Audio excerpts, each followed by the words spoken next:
আমি অরবিন্দ ঘোষ। পড়াশোনা শেষ করে এই কিছুদিন হলো চাকরিতে জয়েন করেছি। চাকরিতে আসার পর থেকেই যেন চাপটা আরও বেড়ে গিয়েছে। সারাদিনের নানান কাজের চাপে মায়ের সাথে কথাই বলা হয়ে ওঠে না। মায়ের সাথে কথা বলার জন্য মনটাও বেশ অস্থির হয়ে থাকে। কিন্তু আজ হঠাৎই মা কল দিয়ে বলল গ্রামে নাকি খুব অসুখ করেছে। কাউকে একবার সে অসুখ ধরলে আর ছাড়ে না, একেবারে মৃত্যু অবধি নিয়ে চলে যায়। আমাকে বাঁচা বাপ, বাঁচা। এইভাবে কাঁদো কাঁদো কণ্ঠস্বরে মা আমাকে কথাগুলো বলেই ফোনটা কেটে দেয়। প্রত্যুত্তরে আমার একটি কথারও অপেক্ষা করে না। সাধারণত মা তো এমনটি করে না, তাহলে আজ কি হলো? হয়তো আতঙ্কে অনেকটাই ঘাবড়ে গিয়েছে। প্রায় মাস 6 হবে মায়ের সাথে দেখাও হয় না। যত দিন যাচ্ছে কাজের চাপ ততই বেড়ে যাচ্ছে। যখন একটু ভাবি কাজের ফাঁকে মায়ের সাথে গিয়ে দেখা করে আসব, তখনই উদ্ভট সব কাজ এসে হাজির হয় চোখের সামনে। আর তাই যাওয়াও হয়ে ওঠে না। তাই মায়ের সাথে দেখা করার আশা ছেড়েই দিয়েছিলাম।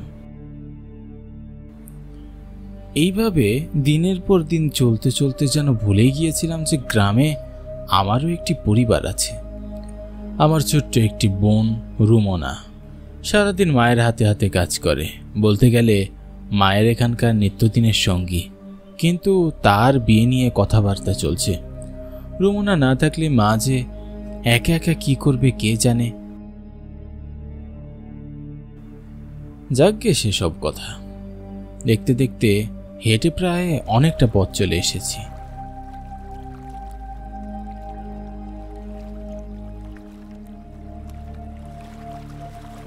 দাদা যাবেন নাকি? যাওয়ার জন্যই তো বইসা আছি এত রাতে। না এমনি এমনি কি বইসা থাকি? না গো দাদা, তা বলিনি।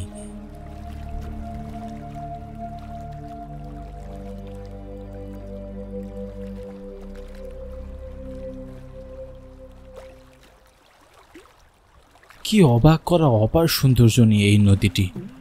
তার আশেপাশে শান্ত নিরিবিলি মনোরম পরিবেশ। কোথাও কোনো আওয়াজ নেই, সব কিছু চুপচাপ নিস্তব্ধ। গ্রামের এই পরিবেশটি আমার খুব প্রিয়। সবসময় যেন ভাবনায় হারিয়ে যাওয়া যায়। চারপাশে তাকালে যেন চোখটাই জড়িয়ে যায়। মন চায় দিনের পর দিন, মাসের পর মাস, বছরের পর বছর এই একদিকেই তাকিয়ে থাকি। হঠাৎ মাঝির কথার আওয়াজে ভাবনাগুলোর অবসান ঘটল। তা বাবু কোথায় যাচ্ছেন? লালবাহারি গ্রাম। লালবাহারি গ্রাম আবার আছে নাকি? ওই তো এখন জঙ্গল হয়ে গিয়েছে। তুমি মনে হয় এখানে নতুন, তাই জানো না। তুমি নৌকা নিয়ে এগোতে থাকো, আমি তোমাকে চিনিয়ে দিচ্ছি। না গো, আমি তো চিনি লালবাহারি গ্রাম, তবে ওই গ্রামটি আর গ্রাম নেই গো, রাতারাতি জঙ্গল হয়ে গিয়েছে। বলো কি তুমি? হ্যাঁ গো। তবে আমার মাঝে বললো গ্রামে নাকি এক অজানা অসুখ নেমেছে। অত শত জানি না বাবু, তবে লালবাহারি গ্রাম যে নেই এটা ভালোই জানি। চলো যাই, দেখে আসি একবার। মাঝির কথাগুলো আমাকে বেশ ভাবাচ্ছে। রাতারাতি আবার গ্রাম জঙ্গল হয় কি করে? কিছু হলে তো মা অবশ্যই আমাকে জানাতো। শুধু তো বললো গ্রামে অসুখ করেছে। জ্যোৎস্নার ঝকঝকে আলোয় নদীর মাঝখানটায় যেন আলোর ঝিকঝিক করছে। চোখটা সেখানেই আটকে গেল। আবারও মাঝির কণ্ঠস্বর দৃষ্টি লঙ্ঘন করল। কি বাবু, রাত তো দেখা মনে হইতাছে অনেক হইছে। এই রাতে লালবাহারি গ্রামে যাওন মনে হয় ঠিক হইব না। আপনি ফিরা যান, কাল সকাল সকাল না হয় আবার আইবেন। আরে ধুর বাবা, তুমি তো বেশি বেশি ভয় পাচ্ছ। ওই গ্রামে আমার মা থাকেন। আজ বিকেলেই কল করে বললেন একটিবার গ্রামে আসতে। তাই তো মায়ের কথা ফেলতে পারলাম না, চলেই আসলাম। মা, মা, আপনার মা এখনো ওখানে বেঁচে আছেন? ওখানে তো সকল মানুষ পুড়ে মারা গেছে। কি সব আবল তাবল কথা বলছো? আর একটিও বাড়তি কথা বলবে না, তাড়াতাড়ি নৌকা চালাও। মানুষে ভালো কথা কইবার নাই, যখন বিপদে পড়বা তখন আমার নাম ঠিকই স্মরণ করবা, এই বইলা দিলাম। মাঝির কথা শুনে খুব বিরক্ত লাগছে। কথাগুলোর জন্য একটিরও যুক্তি নেই, মন গড়া গল্প বলে যাচ্ছে। তাড়াতাড়ি বাড়িতে ফিরতে পারলেই বাঁচি। মায়ের কাছে গিয়ে না হয় সব কথা শুনবো।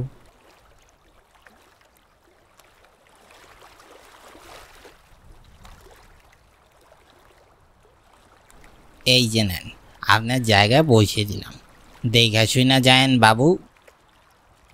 আমি আর কোনো কথা না বলে মাঝির পাওনা টাকাটা দিয়ে হাঁটতে শুরু করলাম।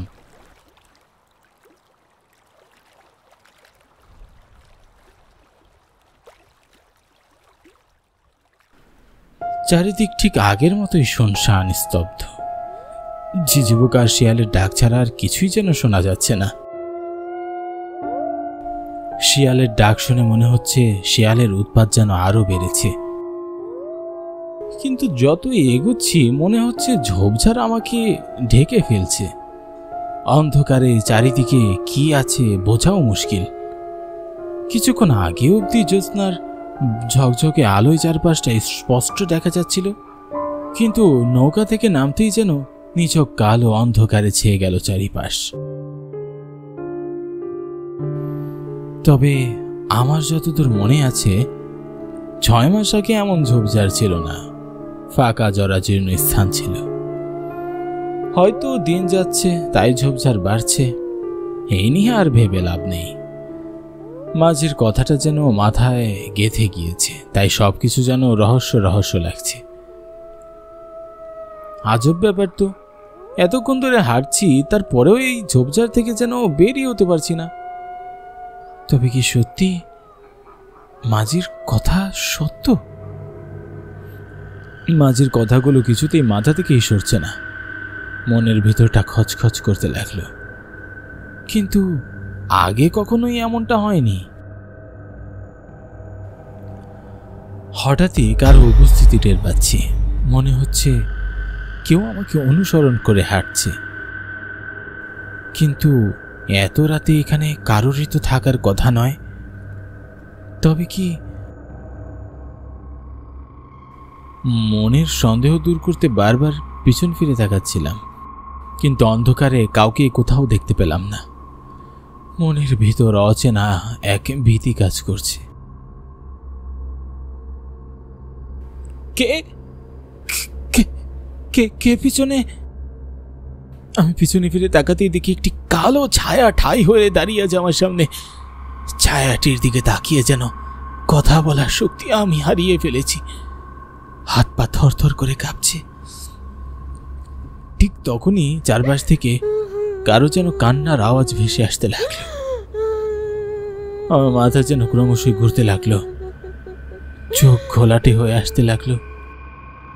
বাবা অরবিন্দ, তুই ঠিক আছিস? হ্যাঁ মা, তুমি এইখানে? হ্যাঁ বাবা, আমি। তুমি এখানে কি করছো? আর এখানে এত জঙ্গল কেন বলো তো মা? কোনো বাড়িঘর নেই কেন? আমি সেই কখন থেকে হাঁটছি, তারপরে রাস্তা শেষই হচ্ছে না। এগুলো বলতেই মা কোথায় যেন উধাও হয়ে গেল। মা, কোথায় গেলে? ও মা! অনেক ডাকাডাকি করেও কোনো সারা শব্দ নেই মায়ের। চারিদিকে আরো শুনশান হয়ে গেল। বাতাসের স্রোত বাড়তে লাগলো, শো শো শব্দে বাতাস বইছে। কিছুক্ষণের মধ্যে আবারও সেই কান্নার আওয়াজ শুনতে পেলাম। কেউ যেন ফুপিয়ে ফুপিয়ে কাঁদছে, কিন্তু আশেপাশে কোনো মানুষেরই দেখা নেই।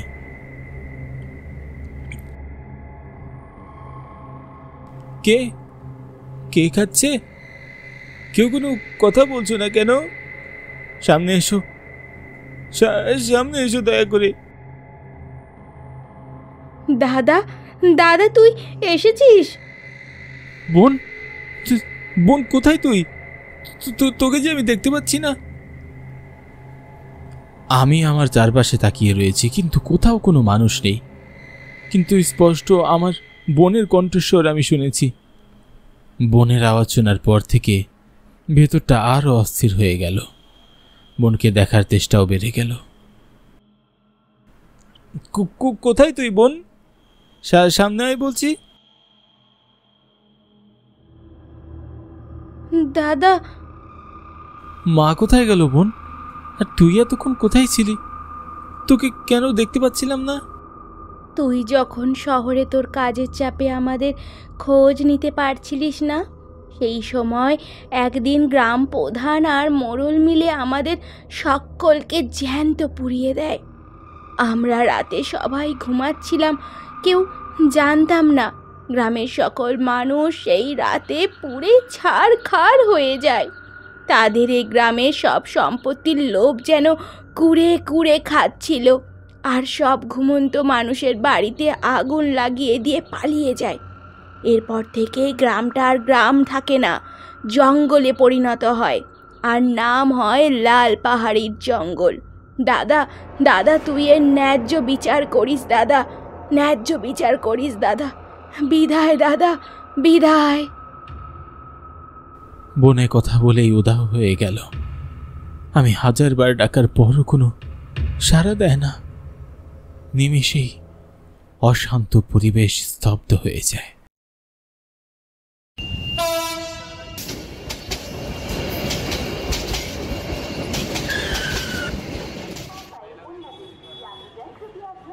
এই যা, ট্রেন তো চলে গেল।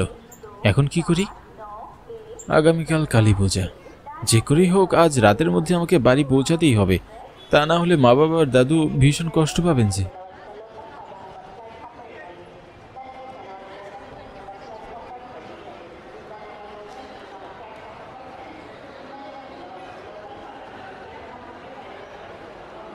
দাদা, পরের ট্রেন কটায় আসবে বলুন তো? আপনি যাবেন কোথায়? কৃষ্ণনগর যাব দাদা। রাত 8টায় কৃষ্ণনগর যাওয়ার একটা ট্রেন আছে। 8টায়? এখন তো মাত্র 7টা বাজে, আরও 1 ঘন্টা অপেক্ষা করতে হবে।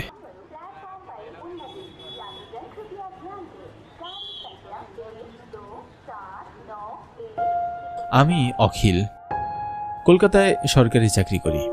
কাজের চাপে আজ 2 মাস হলো গ্রামের বাড়ি যাওয়া হয় না। নতুন চাকরি, তাই ছুটিও নিতে পারছিলাম না। কিন্তু কালী পূজাতে বাড়ি না গেলেই যে নয়। আমি না গেলে দাদু বাড়িতে কুরুক্ষেত্র বাঁধিয়ে ছাড়বেন, তাই তো অফিসের কাজ শেষ করে রওনা দিয়েছি। কিন্তু স্টেশনে পৌঁছাতে একটু দেরি হয়ে গিয়েছে। জানি না বাড়িতে ঠিক কটায় গিয়ে পৌঁছাবো। স্টেশন এক প্রকার ফাঁকা বলা যায়। আমি ছাড়া স্টেশনে আর কোনো যাত্রী ছিল না। হঠাৎ ট্রেনের পোপো শব্দে আমি উঠে দাঁড়ালাম।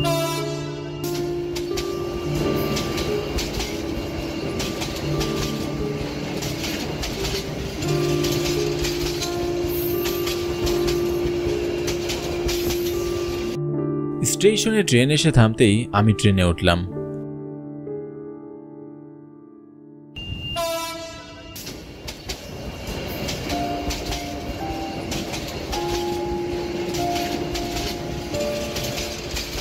জানালার পাশে একটা সিটে হেলান দিয়ে বসলাম। সারাদিন শরীরের উপর দিয়ে অনেক ধকল গিয়েছে, তাই ক্লান্ত শরীরে আমি কখন যে ঘুমিয়ে পড়েছি বুঝতেই পারলাম না। খুব ভয়ঙ্কর একটা স্বপ্ন দেখে ভয়ে আমি চমকে উঠলাম।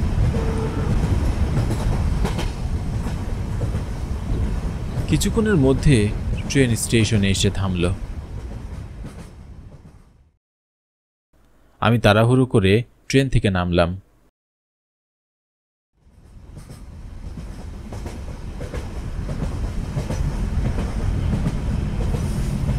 আমি ছাড়া স্টেশনে আর কেউ নামলো না। পুরো স্টেশন একেবারে ফাঁকা ছিল। আমি আশেপাশে তাকিয়ে কাউকেই দেখতে পেলাম না, এমনকি রেলওয়েতে কর্মরত কেউ ছিল না। ঘড়ির দিকে তাকিয়ে দেখলাম রাত 10টা বাজে। ভয়ে আমার বুকের ভেতর মোচড় দিয়ে উঠল। আশেপাশে কোনো রিক্সাও ছিল না, তাই পায়ে হেঁটে বাড়ি যাওয়া ছাড়া আর কোনো উপায়ও আমি দেখছি না। কিন্তু পায়ে হেঁটে যাওয়ার কথা ভাবতেই ভয়ে আমার গায়ের পশমগুলো কাটা দিয়ে উঠল। স্টেশন থেকে আমাদের বাড়ি যেতে হলে খেজুরকাঠির শ্মশান পার হয়ে যেতে হয়। সাধারণত রাতের বেলা গ্রামের মানুষজন এই পথ দিয়ে খুব একটা আসা যাওয়া করে না, তাই এই নির্জন রাস্তা দিয়ে যাওয়ার কথা ভেবে আমার খুব ভয় করছিল। আবার এই অন্ধকার রাতে স্টেশনে একা থাকারও আমার সাহস ছিল না। কি করব কিছুই বুঝে উঠতে পারছি না। হঠাৎ কারো গরম নিঃশ্বাস আমার পিঠে পড়তেই আমি চমকে উঠলাম। কে? পিছনে ঘুরে তাকিয়ে কাউকেই দেখতে পেলাম না। আমি ভীষণ অবাক হলাম। স্পষ্ট অনুভব করেছিলাম কারো নিঃশ্বাস আমার পিঠে পড়েছে। ভয়ে ভয়ে সামনের দিকে তাকিয়ে দেখলাম কালো চাদরে মুড়ি দেওয়া একটা লোক আমাদের বাড়ি যাওয়ার রাস্তায় হেঁটে যাচ্ছেন। আমার মনটা খুশিতে ভরে উঠল। আমার মনে থাকা সমস্ত ভয় সংকোচ মুহূর্তের মধ্যে কেটে যায়। শুনছেন? আরে মশাই, আপনাকেই বলছি, একটু দাঁড়ান, আমিও আপনার সাথে যাব। লোকটা আমার চিৎকার শুনেও দাঁড়ালেন না, এমনকি পিছনে একবার ঘুরেও তাকালেন না। আমি লোকটার এমন আচরণে খুব অবাক হলাম। তারপর আমিও লোকটার পিছনে পিছনে হাঁটতে লাগলাম।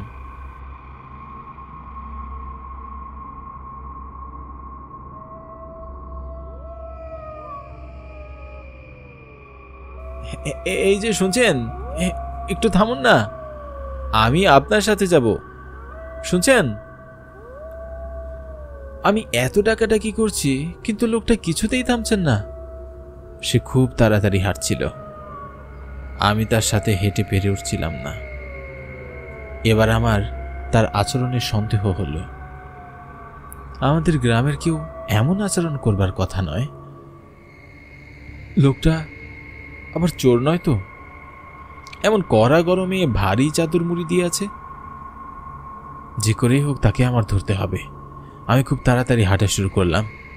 হঠাৎ আমি হোঁচট খেয়ে পড়ে যাই।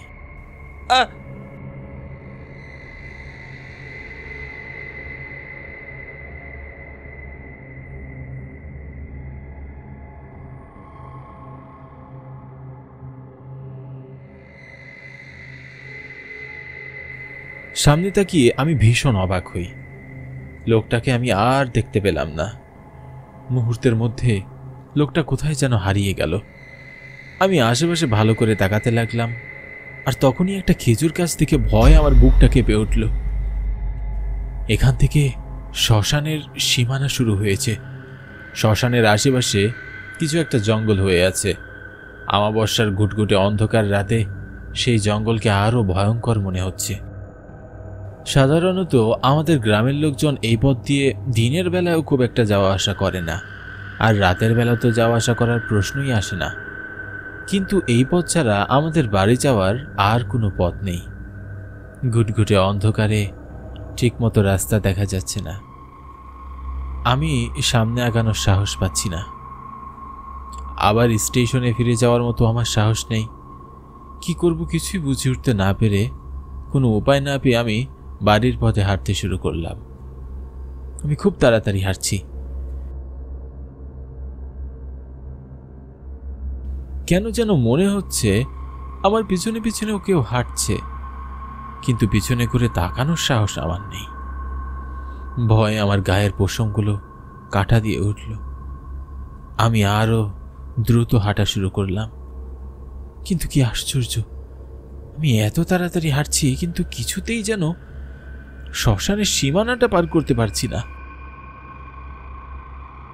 পথ যেন কিছুতেই শেষ হচ্ছে না। ভয়ে আমার বুকের ভিতর ধুকধুক করছে। আমি মনে মনে ঈশ্বরের নাম জপ করছি আর হাঁটছি। হঠাৎ আমি পিছনে ঘুরে তাকিয়ে চমকে উঠলাম। কি আশ্চর্য, আমি এখনো খেজুর গাছের কাছেই আছি। এত সময় হেঁটে আমি একটু সামনে আগাতে পারিনি। ভয়ে আমার বুকের ভেতরটা কেঁপে উঠল। শরীরের সমস্ত শক্তি দিয়ে আমি দৌড়ে পালানোর চেষ্টা করলাম, কিন্তু খুব অদ্ভুতভাবে বারবার ঘুরে ফিরে আমি শ্মশানের সামনেই চলে আসছি। আমার বুকের ভিতরের প্রাণ পাখিটা ছটফট করছে। ভয় আমার প্রাণ যায় যায় অবস্থা। দৌড়াতে দৌড়াতে আমি হাঁপিয়ে গিয়েছি। পানির তৃষ্ণায় গলা শুকিয়ে কাঠ হয়ে গেছে। আখিল, বাবা আখিল। হঠাৎ বাবার কণ্ঠ শুনে আমি চমকে উঠলাম, কিন্তু আশেপাশে কোথাও আমি বাবাকে দেখতে পেলাম না। বাবা, তুমি তুমি কোথায় বাবা? তোমাকে আমি দেখতে পাচ্ছি না কেন? এই তো আমি এখানে, তোমার কাছেই। আমার মনে হলো বাবা শ্মশানের ভেতর থেকে আমায় ডাকছেন, কিন্তু এত রাতে বাবা শ্মশানে কি করছেন? বাবার আবার কোনো বিপদ হলো না তো? আমার মন খুব অস্থির হয়ে আছে, আমি বেশি কিছু ভাবতে পারছি না। তাড়াহুড়ো করে আমি শ্মশানের ভিতরে এগিয়ে যাই।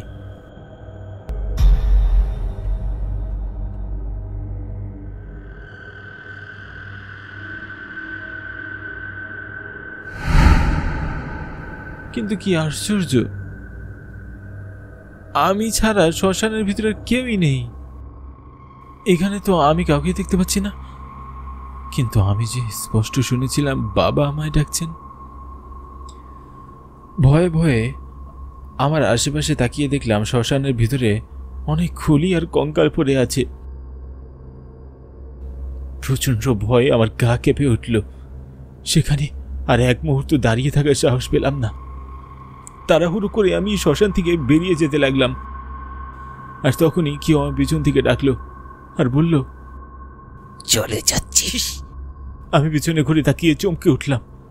আমি দেখলাম কালো চাদর মুড়ি দেওয়া লোকটা আমার পিছনে দাঁড়িয়ে আছে। আমি খুব অবাক হয়ে বললাম, কে কে আপনি? এই অন্ধকারে শ্মশানের ভিতরে কি করছেন? তোর জন্য অপেক্ষা করছি। আগামীকাল কালী পূজা, আর তুই আজ বাড়ি আসবি তা আমি আগে থেকেই জানি। তাই বলে আমার জন্য শ্মশানে অপেক্ষা করতে হবে কেন? বাড়িতে অপেক্ষা করলেই পারতেন। বাড়ি গেলে কি আর আমি তোকে ধরতে পারতাম?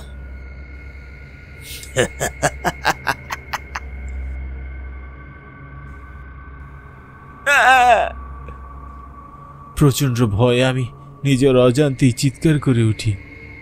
আমি দেখলাম লোকটার পরনে ধবধবে সাদা পোশাক, মুখের অর্ধেক অংশ পোড়া, এক চোখ দিয়ে গড়িয়ে রক্ত পড়ছে, মুখ দিয়ে লালা ঝরছে, হাতের নখগুলো খুব হিংস্র দেখাচ্ছে।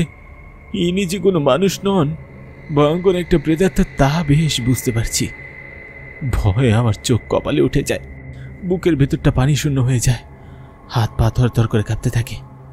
প্রেতাত্মাটা খুব কর্কশভাবে বলে, তোর বাবাকে মেরেছি, এখন তোকে মারবো, তোর পরিবারকে নির্বংশ করে ছাড়বো। প্রেতাত্মাটার হুঙ্কার শুনে আমি আর সেখানে দাঁড়িয়ে থাকার সাহস পেলাম না। প্রচন্ড ভয়, আমি দৌড়ে পালানোর চেষ্টা করলাম।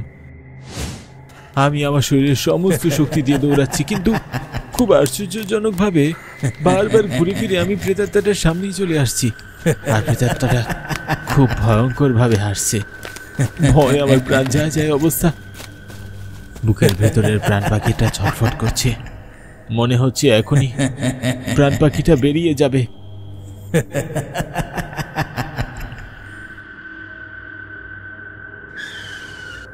আমি আর এক পাও সামনে এগোতে পারছি না। প্রেতাত্মাটা বিশ্রীভাবে হেসে বলল, কোথায় পালাবি? তোর পালানোর কোনো পথ নেই। আজ এই শ্মশানে আমি তোর প্রাণ নেব। কেন এমন করছো? কেন তুমি আমার প্রাণ কেড়ে নিতে চাইছো? গ্রামের সবাইকে তুমি অতিষ্ঠ করে তুলেছ। তোমার যন্ত্রণায় রাতের বেলা কেউ ঘরের বাইরে বেরোয়ার সাহস পায় না। কেন আমাদের উপর তুমি এমন অত্যাচার করছো? আমরা তোমার কি ক্ষতি করেছি?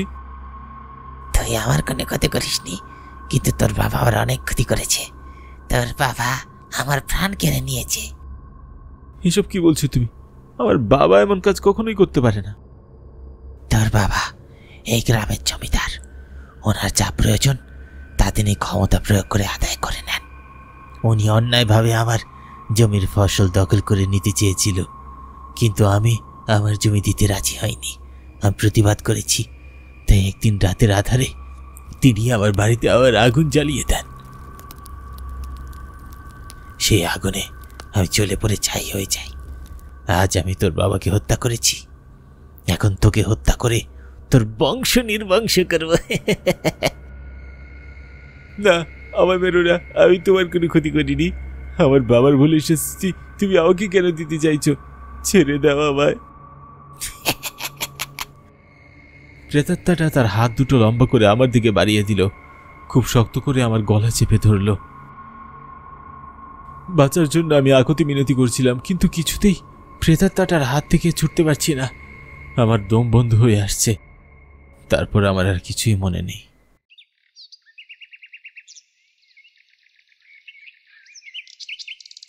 সূর্যের কড়া আলো আমার চোখে পড়তেই আমি জ্ঞান ফিরে পাই। আমি এখনো বেঁচে আছি, তা যেন আমার বিশ্বাসই হচ্ছে না। এক পা দুপা করে এগিয়ে আমি বাড়ির দিকে হেঁটে যাই। জানি না বাড়িতে এখন কি অবস্থা।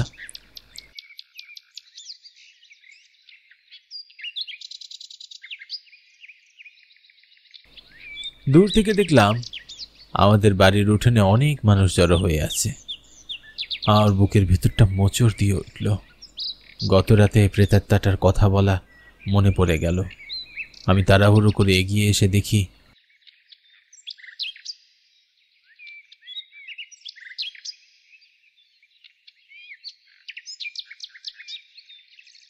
উঠানে আমার বাবার নিথর দেহ পড়ে আছে। দাদু আর মা কান্নায় ভেঙে পড়েছেন। চোখের পানি আমি আর ধরে রাখতে পারছি না। বাবার শেষ কাজ সম্পূর্ণ করে দাদু আর মাকে নিয়ে আমি শহরে চলে এসেছি। আর কোনোদিন আমরা গ্রামে যাইনি।